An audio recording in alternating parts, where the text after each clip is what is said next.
नमस्कार। आजकल social media पर सबसे ज्यादा चर्चा सोशल मीडिया प्लेटफॉर्म्स की ही हो रही है। खासकर हाल ही में इलॉन मस्क के ड्रामेटिक ट्विटर के टेक ओवर के बाद हो या फिर मेटा की बड़ी स्केल पर छटनी के बाद हो, इस सब के बीच भारतीय माइक्रो ब्लॉगिंग साइट को भी सुर्खियों में है। दरअसल इस प्लेटफॉर्म को शुरू किया अप्रमेय और मयंक ने, और अब आजकल इस पूरे सोशल मीडिया के केओस में ये एक बहुत ही प्रसिद्ध प्लेटफॉर्म उभर कर आ रहा है। तो इसमें किस तरह के डाउनलोड्स देखने को मिले हैं और ये कितना बड़ा मौका है कू के लिए भारत ही नहीं दुनिया भर में छाने का, उसी पर बात करने के लिए है ये खास पेशकश। नमस्कार, आप देख रहे हैं आवाज एंटरप्रेन्योर और मैं हूं हर्षदा सावंत। और आज चर्चा में मेरे साथ जुड़ रहे हैं मयंक बिदावतका, जो है को फाउंडर कू के, भारत की मशहूर इंडियन माइक्रो ब्लॉगिंग साइट। और इसकी खासियत यह है कि यहाँ पर आप अपनी प्रांतीय भाषा में यानी कि भारत की रीजनल लैंग्वेजेस में भी अपने पोस्ट शेयर कर सकते हैं। तो मयंक, स्वागत है आपका एंड कंग्रेचुलेशंस। काफी ज्यादा एक्शन हम वैसे भी देख रहे हैं सोशल मीडिया में आजकल, इस बीच कू के बड़े चर्चे हो रहे हैं। तो बताइए, रैंकिंग में मैं सुन रही हूँ आप अब सेकंड लार्जेस्ट दुनिया में बन गए हैं। Congratulations on that. Thank you, शुक्रिया।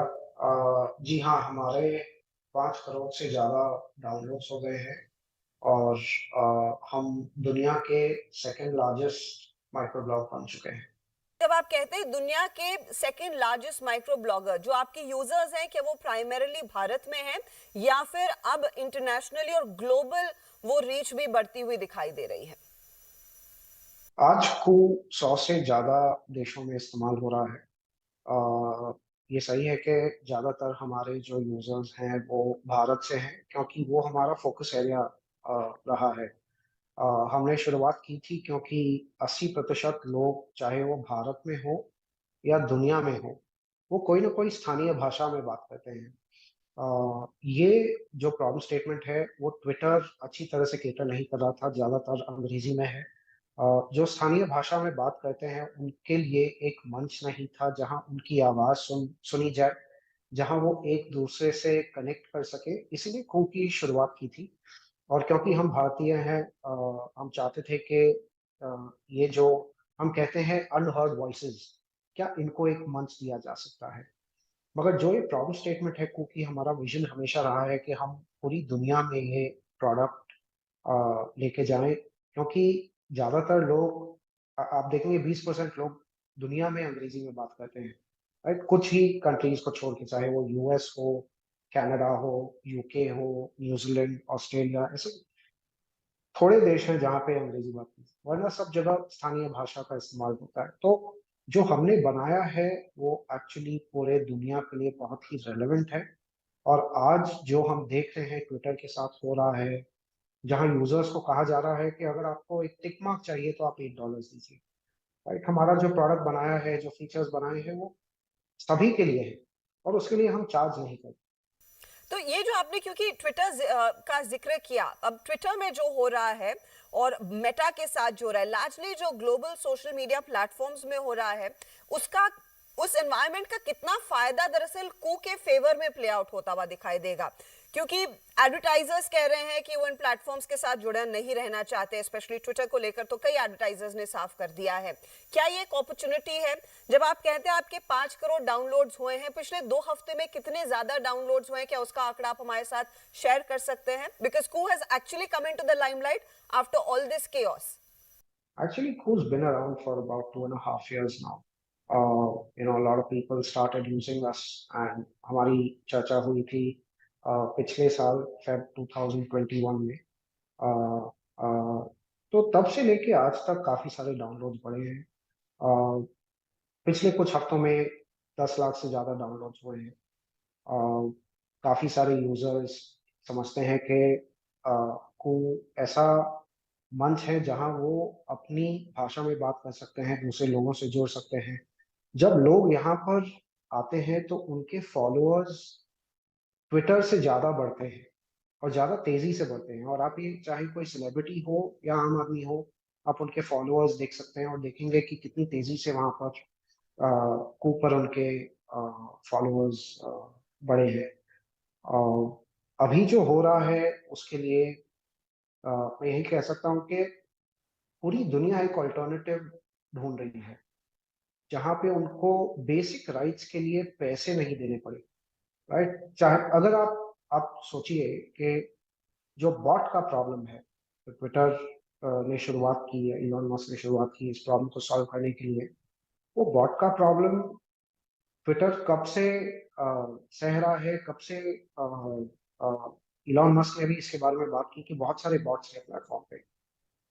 इसका जो बॉट का प्रॉब्लम है, आप उसकी you can not trouble the consumer for issues that you have tolerated and probably created, right? Advertising की आप बात कर रहे हैं, और चाहे वो मेटा हो या ट्विटर हो, आई थिंक काफी सारे एक्टिविस्ट ग्रुप्स हैं जिन्होंने बहुत सारा प्रेशर डाला है एडवर्टाइजिंग साइट पर ट्विटर के ऊपर। और इसके लिए ट्विटर एक सर्च में है कि उन्हें दूसरे मोड्स ऑफ मोनेटाइजेशन मिले। और one of these modes will be the $8 for the blue tick and a few subscription services. ये सब हम फ्री में देते हैं। जो एडिट कू फंक्शनैलिटी है, जब हमने शुरुआत की थी तब से है। तो जो भी यूजर्स को ये सब चार्ज होने वाला है वो सब फ्री में है। हमने अपने मोनेटाइजेशन एफर्ट्स 1.5 महीने 2 महीने पहले शुरुआत की, और काफी सारे ब्रांड्स अभी ऊपर एडवर्टाइज कर रहे हैं। As far as the economy is concerned, right, which is why we're talking about Meta and Twitter and layoffs and things like that, I think हमारे जो देश का इकोनॉमिक्स है वो somehow it's been shielded from the global economy, right? और ये हमारे लिए बहुत खुशी की बात है। अगर आप उनके शेयर मार्केट को देखेंगे और हमारे शेयर मार्केट को देखेंगे, आप देखेंगे कि बहुत फर्क है।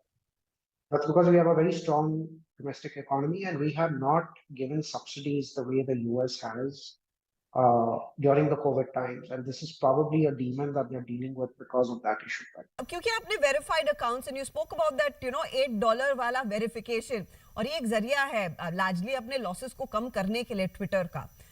ये बताइए कू की अप्रोच क्या होती है वेरिफिकेशन को लेकर, क्योंकि सोशल मीडिया पर वेरिफिकेशन और खासतौर से इस तरह के माइक्रो ब्लॉगिंग प्लेटफॉर्म्स पर वेरिफिकेशन एक बहुत बड़ा मुद्दा है। अब ट्विटर कह रहा है कि चलिए आप पैसे देकर वेरीफाई कीजिए, लेकिन अगर मेरे नाम से ही कोई एक और अकाउंट खोलता है और उसके लिए पैसे देता है और मैं नहीं देती और वहां पर कुछ अनशन चलता है, तो वहां पर गड़बड़ हो जाएगी, क्योंकि मैं ऐसी चीजें शायद बोलती ही नहीं हूं ना वो मेरा माइंडसेट वैसा है। तो ऐसी चीजों को रोकने के लिए कू क्या करता है? क्योंकि कू पर भी आपने जैसे कहा अगर 5 करोड़ डाउनलोड्स हुए हैं तो भारी मात्रा में लोग आ रहे हैं और अपनी दिल की बात सामने रख रहे हैं। जी, हमारे लिए एमिनेंस हो या सेल्फ वेरिफिकेशन हो, हमारे पास दो किस्म के टिक्स हैं। एक येलो टिक होता है जो एमिनेंट लोगों को दिया जाता है। आप प्रधानमंत्री हो, आप मंत्री हो, आप बॉलीवुड सेलिब्रिटी हो, क्रिकेटर हो, विराट कोहली हो, केएल राहुल हो, लोग इन लोगों को ढूंढ रहे हैं मंच पर। लोगों को आसानी होनी चाहिए कि वो अपने फेवरेट सेलिब्रिटीज और वीआईपी को आसानी से ढूंढ सके, चाहे वो येलो एमिनेंस स्टिक हो या ग्रीन एमिनेंस स्टिक हो। हम इसके लिए यूजर चार्ज नहीं करते। तो येलो एमिनेंस स्टिक, जैसे मैंने कहा, सेलिब्रिटीज को दिया जाता है, बहुत जानी मानी हस्तियों को दिया जाता है, इसके लिए कभी भी चार्ज नहीं होता है। दूसरा जो टिक है वो है ग्रीन टिक, एक सेल्फ वेरिफिकेशन टिक है, जो हमारी भारतीय इंटरमीडिएट गाइडलाइंस है उसके मुताबिक एक वॉलेंट्री सेल्फ वेरिफिकेशन टूल दिया जाना चाहिए सभी सिटीजन्स को, ताकि वो अ, सभी लोगों को बता सके कि मैं एक सच्चा इंसान हूँ और इस आवाज के पीछे एक सच्चा इंसान है। ये हमने इंट्रोड्यूस किया है, बहुत ही आसान तरीका है। आपको सिर्फ अपना आईडी कार्ड मेंशन करना है, आपको ओटीपी आएगा आपके मोबाइल नंबर पर जो इस आईडी से लिंक है। आप एंटर करिए और सबमिट करिए, और 10 से 15 सेकंड में आपका सेल्फ वेरिफिकेशन हो जाता है। ऐसे सभी सिटीजन्स को एक ग्रीन टिक दिया जाता है। तो करीबन 1.5 लाख से ज्यादा लोगों ने इस फीचर का इस्तेमाल किया है। ये भी फ्री है। हमारा कोई भी प्लान नहीं है, चाहे वो येलो टिक हो या ग्रीन टिक हो, यूजर्स को इसके लिए चार्ज करें, क्योंकि एक फंडामेंटल राइट है। आप अगर सोचेंगे, जो माइक्रो ब्लॉगिंग प्लेटफॉर्म्स हैं वो बनाए गए हैं ताकि लोगों को आसानी हो एक दूसरे से जुड़ने में। उसके लिए पैसे चार्ज करना हमारी तरफ से एटलीस्ट हमारे बिलीफ के अगेंस्ट है। और all of this has to be around user benefits. It's not about the owner, it's not about the company, it's not about your finances. It's about what you believe in, right? And we've always believed that these are fundamental services that the internet needs to enable, whether it's for the celebrities or it is for the citizens. Mayank, एक कह रहे थे कि आपने पिछले 1.5-2 महीनों में monetization की प्रक्रिया भी शुरू कर दी है। तो ये किस प्रकार का मोनेटाइजेशन होगा? क्या एडवर्टाइजर्स आकर अपने पर्टिकुलर ब्रांड को पुश कर सकते हैं? क्या जरिए हैं? And where does it really leave you numbers at this point in time? And I go back to Twitter, क्योंकि जब इलॉन मस्क ने टेक ओवर किया था, उन्होंने कहा था कि बड़ी छटनियां मसीले कर रहे हैं क्योंकि हम $4 मिलियन प्रतिदिन गंवा रहे हैं। क्या इसी तरह का बर्न रेट कू के साथ भी है, या फिर आपने ड्रास्टिकली अपने बर्न रेट को कम किया है, कम रखा है? ट्विटर एक 7,000 लोगों की कंपनी है। को में 250 लोग हैं और ज्यादातर एक्चुअली सभी इंडिया में है, राइट? हमारे एक्सपेंसेस इतने बड़े नहीं हैं। जो मोनेटाइजेशन की बात की, हमने 1.5-2 महीने पहले शुरुआत की। करीबन 30 से ज्यादा एडवर्टाइजर्स ने अपने विज्ञापन को ऊपर डाले हैं, बहुत सारा लाभ उठाया है उनका। अ, उनको जो अ, दूसरे प्लेटफॉर्म्स पे एडवर्टाइज करते हैं उससे ज्यादा लाभ अभी ऊपर मिल रहा है, तो रिपीट एडवर्टाइजर्स बन चुके हैं। हम एक एल्गोरिथम चलाते हैं एडवर्टाइजिंग के लिए, ताकि जो यूजर हैं उनको उनके इंटरेस्ट के हिसाब से एड दिखाया जाए। तो ये काफी अच्छा चल रहा है और हमको लगता है जैसे ही हम स्केल करेंगे ये एडवर्टाइजिंग बिजनेस बहुत अ, बड़ा बन सकता है। हम ब्रांड्स के साथ बहुत क्लोजली वर्क करते हैं, अगर उनको कोई भी दिक्कतें हो हम उनके साथ में काम करते हैं। हम काफी सारी मोनेटाइजेशन एक्सपेरिमेंट्स भी रन करेंगे अगले कुछ महीनों में। तो क्लियरली आपने कहा है कि आगे और ब्रांड्स आपके साथ जुड़ते हुए दिखाई देंगे, लेकिन क्या कुछ आप डिटेल हमें दे पाएंगे कि इस समय बर्न रेट क्या है जब आप स्केल की बात कर रहे हैं? ऑफ कोर्स आप अपने इस पर्टिकुलर माइक्रो ब्लॉगिंग प्लेटफॉर्म पर ज्यादा से ज्यादा लोगों को जोड़ना चाहते हैं, तो क्या अतिरिक्त पैसा खर्च करना पड़ेगा, या फिर बाय डिफॉल्ट वो वर्ड ऑफ माउथ ही हो रहा है? जी, डिफ़ॉल्ट वर्ड ऑफ माउथ हो रहा है। 5 करोड़ एक बहुत बड़ा नंबर होता है। जो भी लोग आते हैं उनको अच्छा लगता है, वो एक-दूसरे को कहते हैं और इसी से अ हमारा अ, ग्रोथ बहुत अच्छी तरीके से चल रहा है और मुझे लगता है कि आगे जाके जब हम पूरी दुनिया में एक्सपैंड करेंगे, इसके लिए मार्केट बहुत ही बड़ा है और हमें बहुत गर्व है कि हम एक हिंदुस्तानी प्रोडक्ट को अब ग्लोबल ले जा सकते हैं। ऐसे बहुत कम हिंदुस्तानी प्रोडक्ट्स हैं जो एक ग्लोबल ब्रांड बन सकते हैं। ये हमारी हमेशा एक आशा थी, हम हमेशा चाहते थे, एक विजन था कि we'd love to see the Indian flag wave across the world, and we'd love to see the whole world using a very proudly made in India product. वक्त हो रहा है एक छोटे से ब्रेक का, लेकिन आप बने रहिए सीएनबीसी आवाज के साथ। वेलकम बैक, आप देख रहे हैं आवाज एंटरप्रेन्योर और आज का शो खास है क्योंकि हम बात कर रहे हैं कू के को-फाउंडर मयंक बिदवात्का से। दरअसल मयंक और अप्रमेय का प्लेटफॉर्म दुनिया का दूसरा सबसे बड़ा माइक्रो ब्लॉगिंग प्लेटफॉर्म बन गया है। तेजी से यहाँ पर लोग जुड़ते हुए दिखाई दे रहे हैं। कंपनी का प्लान क्या है, अब यहाँ से कितनी और भाषाएं कू पर उपलब्ध होंगी, क्या है निवेश का इरादा, उसी पर ये चर्चा जारी है। इस स्केल के पीछे अब इरादे क्या हैं, ये हमें बताइए, क्योंकि इस समय आपने कहा कि 100 देशों में आपका ये प्लेटफॉर्म उपलब्ध है, लेकिन क्या इन 100 देशों में लोग अपनी स्थानीय भाषा में ट्वीट कर रहे हैं, या फिर ये भारतीय ही हैं जो ज्यादा इस्तेमाल कर रहे हैं, या फिर इंग्लिश में इस्तेमाल किया जा रहा है इस पर्टिकुलर प्लेटफॉर्म को? जी, एक मिक्स है। जो लोग दूसरे देशों से हैं, चाहे वो इंडियंस हो या उस देश के लोग हो, या तो वो इंग्लिश यूज कर रहे हैं या तो कोई न कोई भारतीय स्थानीय भाषा यूज कर रहे हैं और this includes NRIs as well, right? Now the idea is to take this to a much wider global audience. That's not just NRIs. That's not just smaller number of foreigners, right? The idea is to make this available in multiple global languages as well. अब तो इस समय आपका एक तो हिंदी का सबसे बड़ा माइक्रो ब्लॉग है, then you got languages like Bengali, Marathi, Tamil, Kannada and I guess Telugu. क्या भारत में और लैंग्वेजेस आप लॉन्च करने का प्लान कर रहे हैं?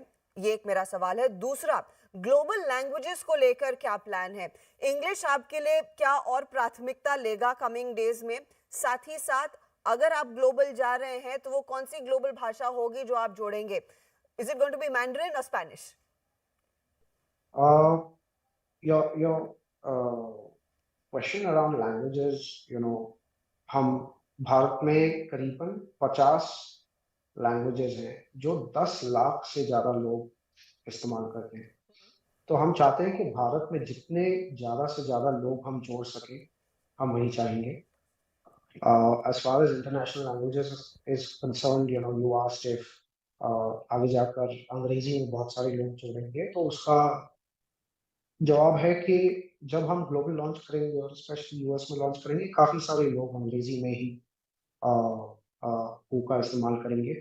वहां पर थोड़ी और भाषाएं हैं, जैसे स्पेनिश है, other European languages, whether it's French, Creole, things like that, right? So we will launch in a couple of these languages. The idea is not to launch in Chinese right now because that they have their own microblog that's not available to the world, right? So that's not a problem that we'd like to solve. But अगर आप देखेंगे, Spanish बहुत सारी countries में इस्तेमाल किया जाता है, फ्रेंच काफी सारी कंट्रीज में इस्तेमाल किया जाता है। तो हम वो लैंग्वेजेस लॉन्च करेंगे जहाँ बहुत डिमांड है, बहुत सारे देशों में इस्तेमाल होता है, बहुत सारे लोग उसका इस्तेमाल करते हैं। मैंने इनफैक्ट स्पेनिश और मैंड्रिन इसीलिए कहा था क्योंकि वही सबसे ज्यादा लोग बोलते हैं विश्व में। अगर आप जाएं, अगर वो ईस्ट एशिया से होगा तो शायद उनको मैंड्रिन आती होगी, और अगर आप यूरोप एंड बियॉन्ड जाएं टुवर्ड्स द वेस्ट, स्पेनिश आती होगी। तो ये लॉन्च कब तक होगा? क्या टाइमलाइन आप दे पाएंगे कि कब तक ये ग्लोबल भाषाएं कूके प्लेटफॉर्म से जुड़ेंगी? जी, हमने जो टेक्नोलॉजी बनाई है बहुत स्केलेबल है, और हमारे लिए आगे जाके लैंग्वेजेस लॉन्च करना बहुत आसान रहेगा। मगर लैंग्वेज लॉन्च जो होता है वो सिर्फ एक टेक्नोलॉजी नहीं होती कि आपने लैंग्वेज स्विच कर दिया और लोग जुड़ना चालू कर दिए, राइट? आपको मार्केटिंग करनी पड़ती है, आपको लोगों को बताना पड़ता है। So we will be cautious about the number of languages that we launch, how many languages we're launching, when we're launching it, the timelines and things like that. These are things that we figure out. जब आप ये scale plan करेंगे, चाहे वो भारतीय भाषाओं के साथ हो या फिर इन ग्लोबल लैंग्वेजेस के साथ हो, सवाल यही उठेगा जो हर सोशल मीडिया साइट और हर माइक्रो ब्लॉगिंग साइट से जुड़ा हुआ है। आप मिस इन्फॉर्मेशन को टैकल करने के लिए किस तरह के कड़े कदम उठाने वाले हैं? उसके लिए को की क्या तैयारी? क्योंकि जैसे जैसे स्केल बढ़ता है वैसे वैसे फिर वो फेक न्यूज किसी प्लेटफॉर्म पर आना, वो मिस इन्फॉर्मेशन फैलाने के लिए इसको इस्तेमाल किया जाता है। उसे रोकने के लिए, specially when we are heading towards state elections in India, और फिर विदेशों में भी बड़े बड़े इलेक्शंस होने वाले हैं, it's going to be a very important task. तैयारी क्या है कुकी? I think in these situations, it's very important to follow the laws of the land. There are very clear guidelines that have been given in the IT intermediary guidelines of the country, and we follow those, right? हमारी सोच इसके बारे में ये है कि आप एक लीगल एंटिटी नहीं है, आप एक प्लेटफॉर्म चलाते हैं। So it is very important to not create new legal structures that you slap on citizens. There already is a legal structure. It's very important for us to respect these laws and to follow these laws. And this is our stand no matter where we launch in the world, right? As far as misinformation is concerned, it's actually a very, very difficult problem statement. It's like saying that in the offline world, how will you prevent rumors from spreading? Right? Are we as humanity able to stop rumors from spreading? The answer is no. Are there ways in which you can have a check on this? Can you check with the source of the news? Can you check who's the person who started this rumor? ऐसी काफी सारे technologies build की जा सकते हैं, काफी सारे fact checking third party vendors हैं जिसके साथ हम टाई अप करेंगे। अगर आज लोग कोई को टैग करके रिपोर्ट करती हैं कि ये मिस इन्फॉर्मेशन है, ये गलत इन्फॉर्मेशन है, we take action on those things, right? We work with fact checkers that are able to help us verify whether this particular piece of information is correct or not. So these are some of the ways in which most social platforms in the world are trying to deal with misinformation. And I say that it's a difficult problem, not just because of the volume of the posts that you receive or the volume of the Facebook posts or tweets, right? It's in the millions, sometimes in the billions. So it's not humanly possible to have a very close check on this. You have to depend on the community where there are millions of eyes looking at a piece of information, and they are much stronger than you are in the early stages to identify such information and highlight it to the platform. Point taken. अच्छा Mayank, scale का बड़ा plan है अब, कू को global ले जाने के लिए फिर आपको कितना और निवेश करना पड़ेगा, and you have got a solid set of investors banking your company, तो क्या आपके पास पर्याप्त पूंजी है, फंड्स रेज करने पड़ेंगे, किस तरह के इन्वेस्टमेंट प्लान आप इस समय लेकर चल रहे हैं? We are actually funded by some of the best in the world, whether it's Axel, Tiger, 314, Kalari, Loom. We've got a great set of investors and many more names that I've not mentioned here, and they've been great partners, right? We're well capitalized. There's a lot of interest from investors in our company, given what we've achieved in such a short time span. For now, we're well capitalized. We've built technology that's robust and can scale to the world in a very short span of time. So, our funding requirements are not as steep as what a Silicon Valley social media company would have. बहुत बहुत शुक्रिया मयंक, हमारे लिए समय निकालने के लिए। Wishing you and the team at Koo grand success, and जल्द ही आप और भी भाषाएं लॉन्च करें और आपसे फिर मुलाकात होगी। Thank you. Thanks for having me. इसी के साथ आवाज एंटरप्रेन्योर में इस हफ्ते इतना ही। आपको हमारा कार्यक्रम कैसा लगा, इसका आप फीडबैक हमारे साथ जरूर शेयर करें। अगले हफ्ते फिर मुलाकात होगी कुछ और ऐसे ही इंटरेस्टिंग टेक्स के साथ। नमस्कार, टेक केयर।